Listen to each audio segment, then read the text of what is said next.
It took me 8 months to find the most endangered dolphins in the Philippines. I wanted to know their story and why people aren't talking about them. We'd see at least one dead dolphin a year, which is already concerning. Yes, hindi ko alam may dolphin doon. This journey really made me question how far I can go for animals and how much Filipinos really care about our biodiversity. You've been trying to protect them by stopping the bridge. No, not really. I've never really said that I want that bridge stopped. Okay, ngayon nandito tayo sa Bago City. This is the topmost part of the Nokwaka or Negros Occidental Coastal Wetlands Conservation Area. This has been designated as a wetland of international importance because it supports a multitude of different species. It's a Ramsar site protecting 89,000 hectares of mangroves, mudflats, and seagrass beds.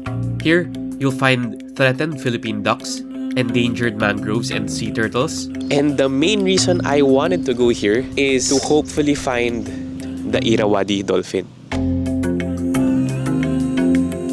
Most of you watching probably haven't heard of them because even the locals didn't seem to know these animals exist here. Pero narinig nyo na po ba sir yung Irrawaddy Dolphin? Hindi pa. Ay, hindi pa? Yung dolphin. Hindi pa? Hindi pa. Hindi ako taga-Bago. Unlike most dolphins, the Irrawaddy dolphins have a circular head and they have no beak. They look like a smiling baby-faced dolphin with a small triangular dorsal fin and grow up to 2.7 meters long. For this journey, I stayed in Bago City, a modest but busy city that thrives on its marine and coastal resources. In these same waters, scientists believe that these elusive marine mammals can be found feeding on the same fish that locals depend on. Dolphins have been there for a very long time and the fishermen have been there for a very long time. Maybe it's safe to say that they become habituated with the presence of fishermen. Before coming there, I asked for advice from Sir Mark de la Paz, a marine biologist who has been studying these dolphins for more than a decade. Would it be not advisable to swim nearby? I would not advise because the habitat is actually very murky because it's an estuarine habitat and it's dangerous. There are sharks there. We've seen sharks there and we have recorded a dolphin being attacked by a shark. Oh, what? Okay. So you wouldn't want to be there. Okay. So during that time, he was still in Japan studying a different species. But if you come across any article about the Irrawaddy dolphins in Negros, you'll almost always find his name attached to it. To find these rare dolphins in this huge coastal area, I asked help from the City Environment Management Office of Bago City to bring me to the places where there have been reported sightings of the Irrawaddy dolphins. And they responded with an enthusiastic energy to help me out.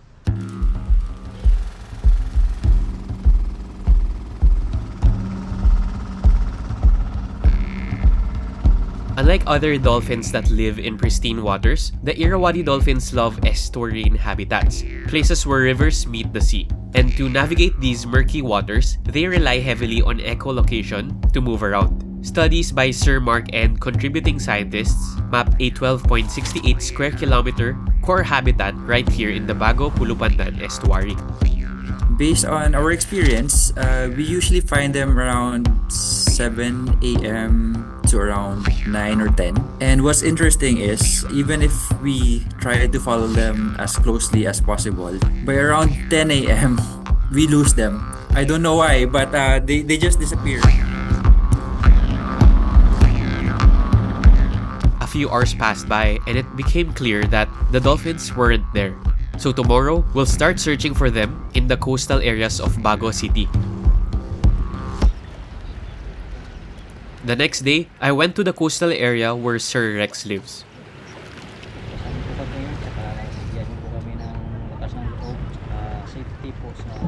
Sir Rex is the head of Bantay Katungan, which means protector of the mangrove forest in Bago City. Mula nung 2010, nag-start ako na magtanim ng mangrove forest. Simula nung lumaki yung mangrove na tinanim ko sa coastline, bawat bagyo hindi na kami nag-evacuate. At 6 in the morning, we began our search for the dolphins using his fishing boat.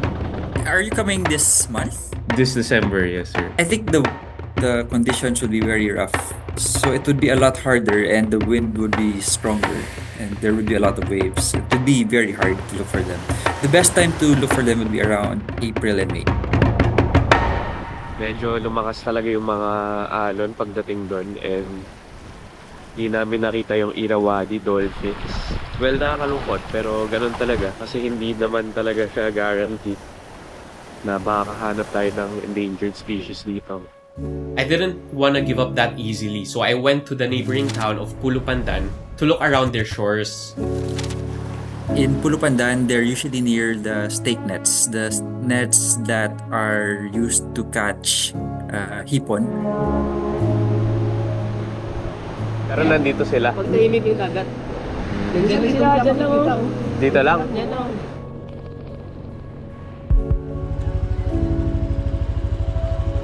Hindi po pwede ngayon lumaot. Bulan ng April, May. April, May. Nagkuha ka na sila. I went home with nothing to show for.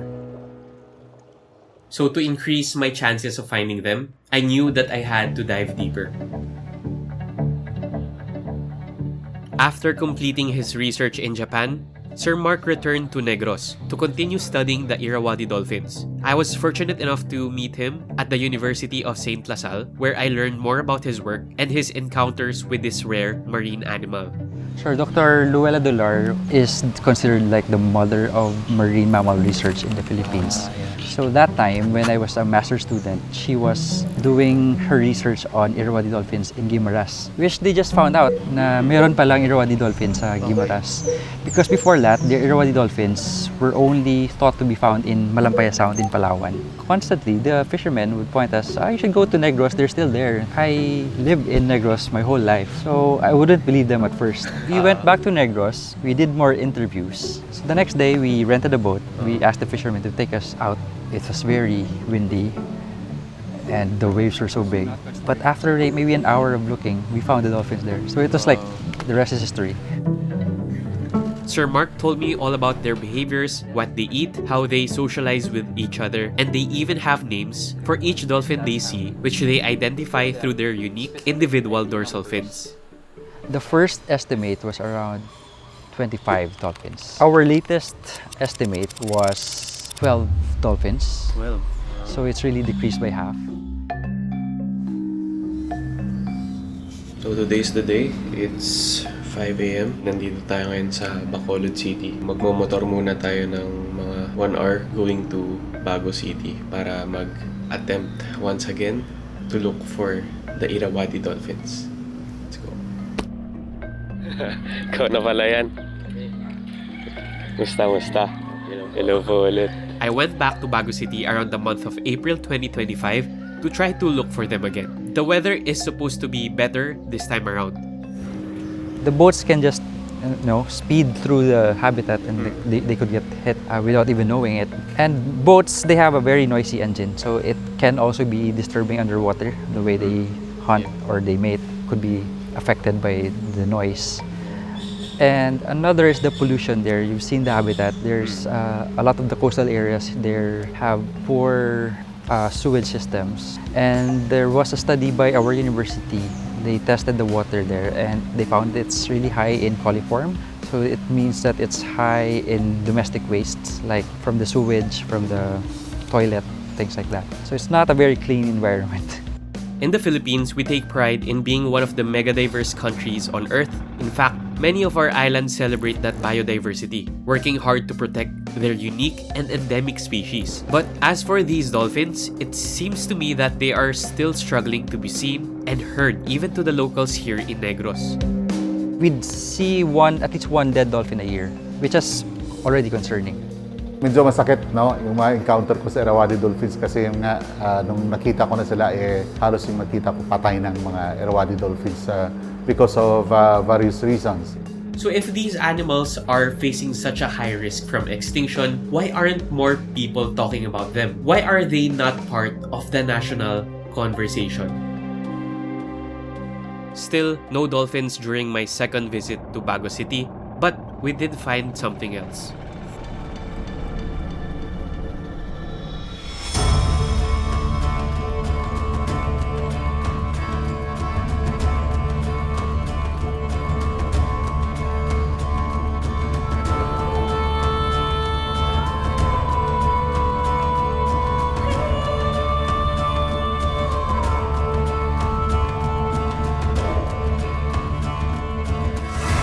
But right now, it's been in the news on a very regular basis, and they've been discussing that in the Senate and the government, and it might be as close to reality than before.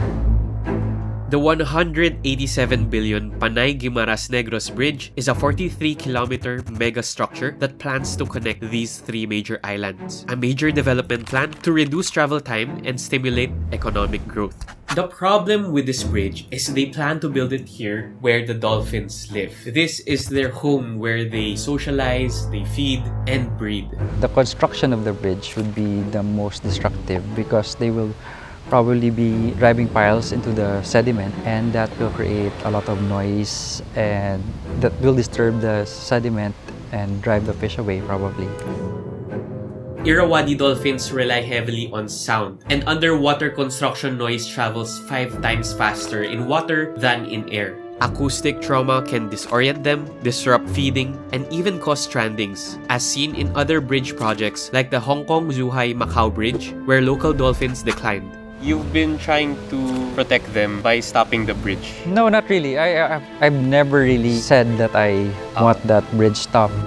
I'm more on like letting the community be aware of the dolphins there and what small steps they can do as a community to help conserve the Irrawaddy dolphins. And just like Sir Mark, I'm not here to tell you that this bridge is evil. But to understand more about this bridge, I went to one of the most progressive cities in this region. We are now here in the province of Iloilo, where the first section of the bridge will be built. And according to multiple reports, the final design of this bridge is expected to be completed this September 2025. And the construction for this bridge is anticipated to begin this 2026. Here, I met up with a good friend and my Earth Shorts Philippines fellow for Earth Journalism Network, Bob. Before kita kinausap, alam mo ba na may mga dolphins around the coastal areas dito sa Iloilo at sa Negros? No, personally. He's known as a local creator who shares stories about this beautiful city, but behind that creative lens, he is also a licensed engineer who works here in Iloilo. Way back 1997 ata, I'm not sure when may data, pero matagal na siya since meron ng study from JICA to create a bridge from Iloilo to Guimaras. Pero hindi siya na-push eh. So parang nakalimutan na siya. Then until such time, nang nagkaroon ng tragedy from the way back in 2019, when a lot of people died. Hindi ko alam kasi if may bagyo that time, pero nag-capsize yung mga, I think, 2 boats. So dun ata nabuhay yung issue that to create the bridge between Panay and Guimaras. And na-include na yung Negros. Many people want that bridge because it's going to drive the economy. So I guess my role as a biologist is to remind people of what we've already lost and what we continue to lose as we mindlessly develop. In my journey of finding these endangered animals and advocating for their protection, I've been feeling a little bit lost and sometimes hopeless. Kasi maraming nagtatrabaho in between eh. Maraming nagtatrabaho from Guimaras, here in Iloilo, also in Ilonggos, going there sa Guimaras, and Dingrenses from Bacolod na nagtatrabaho din dito sa Iloilo. So yun, parang connected talaga siya. Connected pa kami sa language kasi we're speaking Hiligaynon. Separated by sea lang talaga. So the solution for them, for that problem, is the bridge.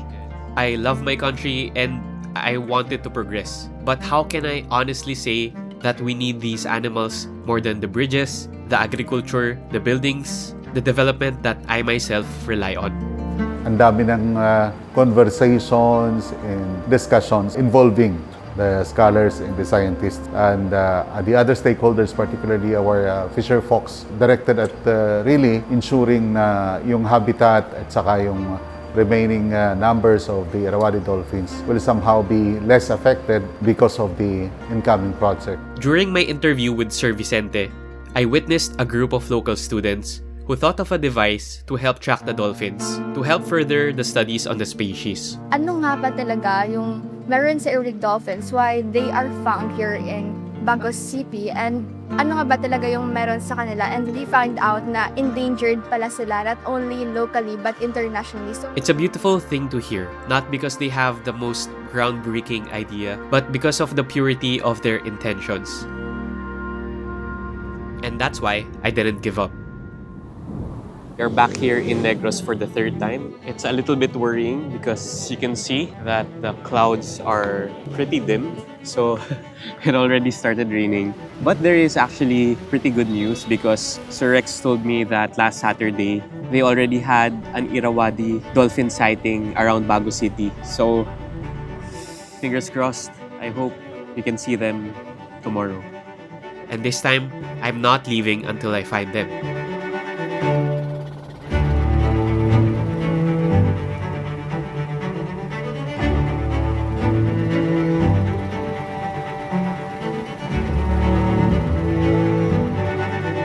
Para sa akin, mahalaga yung Irrawaddy Dolphin kasi yung mga new generation, hindi na nila nakikita yan. Baka hindi na nila makikita kapag hindi natin i-conserve.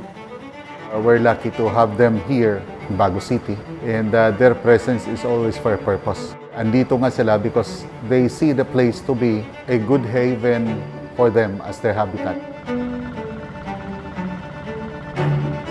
We already have a marine protected area in Bago City, so we were successful with Bago. In 2017, Bago City passed an ordinance creating a 130-hectare marine protected area with a 30-hectare no-take zone to serve as a safe haven for marine animals to thrive.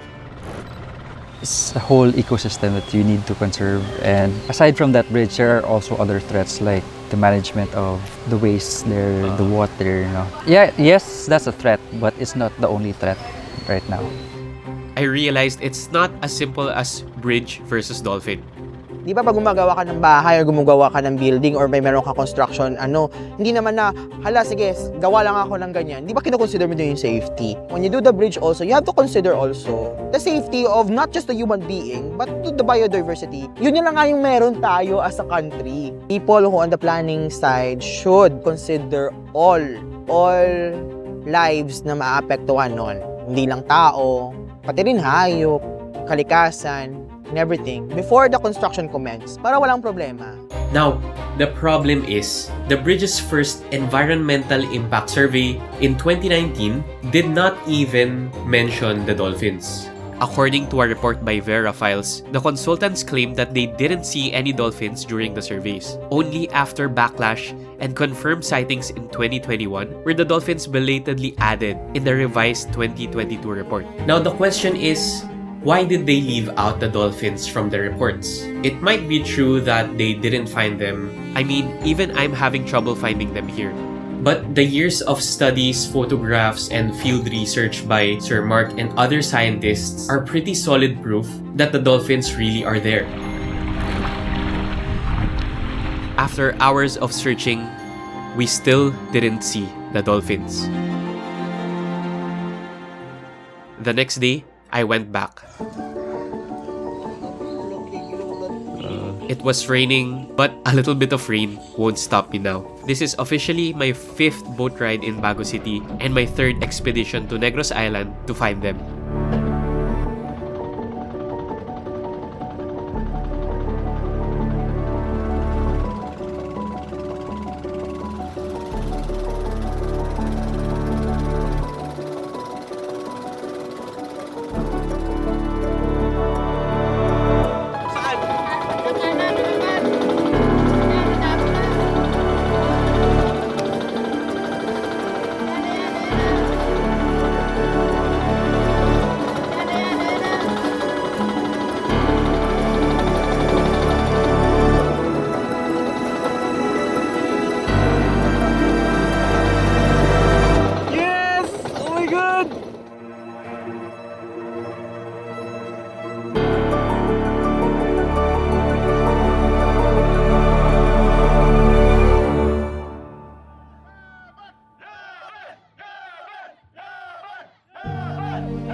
Early September 2025, rumors surfaced that the Panay-Guimaras Negros Bridge was suspended because of an alleged nationwide corruption scandal. This time involving the Department of Public Works and Highways and its contractors. Videos and interviews showing the lavish lifestyles of contractors and the so-called Nepo babies began circulating. And the Filipinos started asking, where is our tax money really going to? The controversy shook public trust and revealed cracks in how we manage our country's infrastructure projects. However, reports just yesterday, October 7, confirmed that the bridge is pretty much on track and is now pegged at around 300 billion pesos. So now we can only hope that the suggestions from the experts to help lessen the impacts to marine life will be taken seriously. So, what can be done to help give these animals a fighting chance to survive? Now, the first option is to realign the bridge away from dolphin waters, which for pretty obvious reasons would make the development more expensive and difficult. One of the suggestions is to use noise attenuation technology to form bubble curtains to help lessen the risk of acoustic trauma. So this one might look a little weird, but these bubble curtains have already been used in European seas to lessen the impacts to marine life. And they work. According to Germany's maritime agency, they cut pile driving noise by 99%, which helped protect porpoises from hearing loss and habitat disruption. What I noticed when I came home to Negros was, wow, the trees here are so lush in Bacolod City. I used to be so sad that there are no trees here in Bacolod, but right now, wherever you go in Negros, I would feel like the trees are growing, they're thriving, and then you see more birds, I think. So it takes time. But yeah, you just have to believe that maybe there are people who still care. So we can't take this opportunity for granted. We need to speak about these things and let them become part of the conversation. Yes, we are an archipelago of islands separated by water, but it's also the water that connects us to one another.